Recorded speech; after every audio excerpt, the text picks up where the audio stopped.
On any given day, there are approximately 500,000 children living in foster care in the United States. These children are usually in the system for an average of 2 years, and the average age of these children is 9 years old. Can you imagine being 9 years old, moving from one unfamiliar place to the next without your family? Can you imagine not knowing if you were going to be in one place the next day or if you would ever see your family again?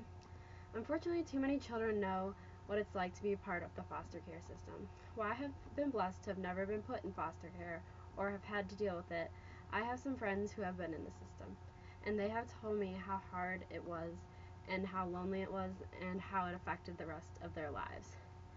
There are many pros and cons to the foster care system, but in order to understand how to change and improve the foster care system, we first need to understand its history and how it began.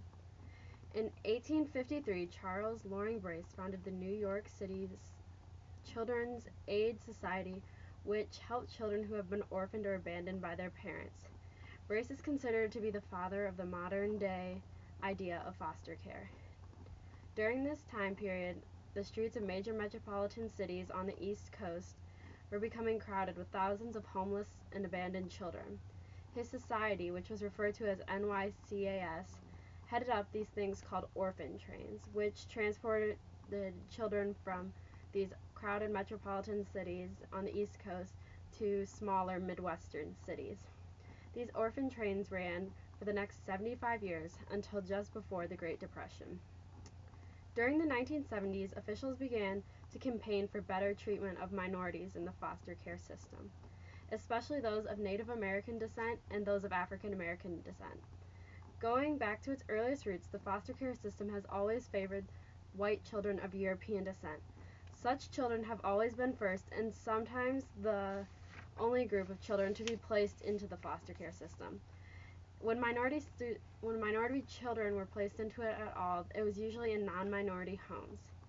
In 1974, the Child Abuse Prevention and Treatment Act of 1974 was passed into law, which is a law that increases government intervention in the home. In 1980, the Adoption Assistance and Child Welfare Act was passed into law. This law helped promote adoption as a more desirable alternative to foster care. It also put more firm deadlines on creating long-term plans for children. Because of this law, government policy shifted away from children being placed into long-term foster care and instead having children adopted or placed back with their original families. Along with this shift, the federal government also made this issue more of a state issue. It deemed it was more of a state's individual rights rather than a federal government right to determine what happened to a state's youth. Today, the foster care system is a much debated topic. Groups such as ones focused on parents' rights advocate for less government interference and less undermining of parental authority in the home, while child welfare groups continue to push for more government assistance and intervention in protecting the rights of young children. These different groups are trying to advocate for new laws in order to change and improve the foster care system. Now that we better understand the history of the foster care system, we can begin to look at the faults in the system and how we can improve them.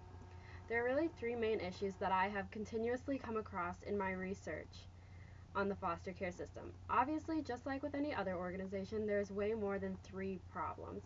However, right now I'm going to focus on discussing the 3 main issues and a few ways to solve them. One of the main issues is accountability.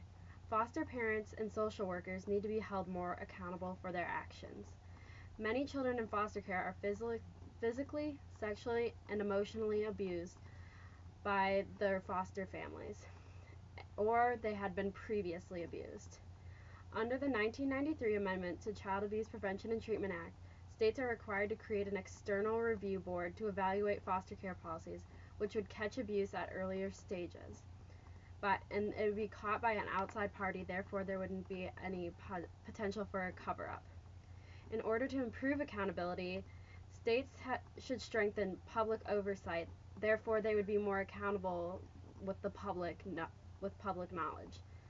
This would effectively create and use the external review boards and ensure satisfactory investments are made to implement their performance improvement plans. Another main issue is funding.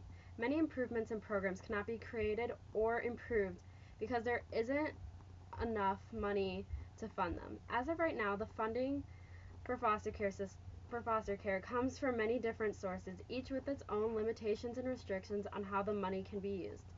With the proper funds, more programs such as the ones that would help with transition into and out of the foster care system, and programs that help with those who have been through trauma.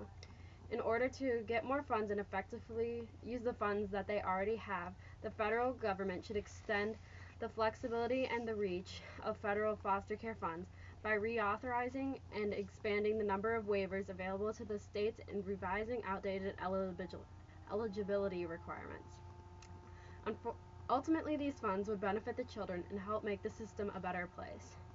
Lastly, one of the biggest issues with foster care is the lack of communication amongst the divisions that make up the foster care system. The main reason for lack of communication amongst divisions is due to confidentiality policies. In order to fix this, many states are moving forward and creating new policies that allow collaboration amongst divisions.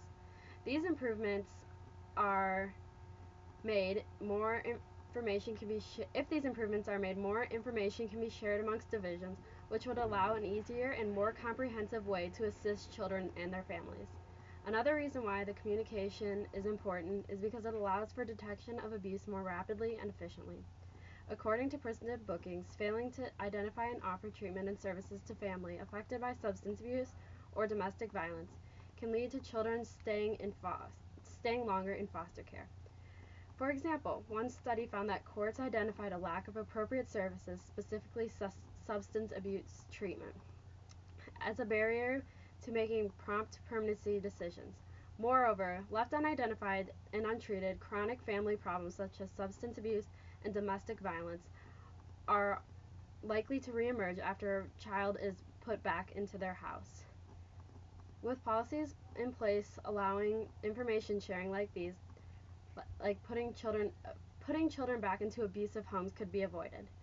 Due to these reasons and many more, states should improve their child welfare policies, making it so that information can be shared amongst divisions but still remain confidential.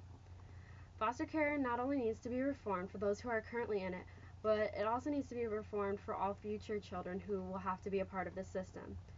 It also needs to be reformed for those who are never placed back with their families or adopted. Can you imagine being 18 years old and having to figure out how to live on your own with little to no assistance from the foster care system, and you have already lived a hard life in the foster care system? Unfortunately, it happens all too often. Therefore, these improvements are needed to be implicated in order to change the system. Living in foster care isn't easy, as we can tell. Over 80% of children who have been in foster care have serious emotional problems due to their time in foster care, and many have developmental delays and social delays. Earlier this week, I talked to my roommate and her sister about their experience in the foster care system. They had many stories about how the system shaped their lives at a young age. Cassidy Mack is a 14-year-old who survived the foster care system when she was adopted at age 6. She says that living in foster care is a lot like riding on the subway.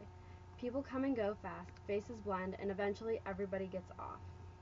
She says that as a child, the foster care system, you learn to trust no one, and you learn how to protect yourself. She had to adapt to many different schools, families, homes, and cities. At age 6, when Cassidy was adopted, she still had major trust issues, and she said she was afraid to get close to her adoptive family because she was afraid that one day it would all end and yet again she would be left alone. Through time and help of her family, Cassidy began to build trust. She decided not to let her time in foster care define her. Today, she is a budding actress who has started her own nonprofit organization called Love Gives Chances. The purpose of this organization is to help and inspire people who have been adopted or aged out of the foster care system. Her mission is to also help those who are still in foster care so that they can see that there is hope. Her mission is to also encourage families to adopt children so that they have a brighter future and can be the people that they were meant to be. If you want to learn more about her organization, you can go to lovegivechances.com. Like Cassidy, many people choose not to let foster care define them.